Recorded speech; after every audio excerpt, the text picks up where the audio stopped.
dahil nag-present si Secretary Dominguez, may mga issues brought up involving her. So, bigyan siya ng chance to refute or to answer, to respond. And then, Yun lang. after answering, sir, yung decision ng CA?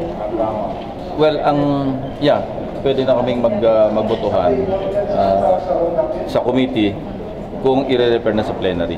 Pero closed door mo na, sir, yung botohan? Yun na yung nasa bagong rules executive session.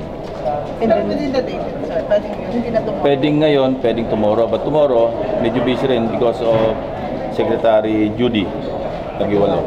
So baka depende kung ano yung mapag-decide namin kung ngayon na namin pagbobotohan, at least sa committee level. Although, remember sa bagong rules, lahat ng committees ngayon, 17 na yung members minaximize na.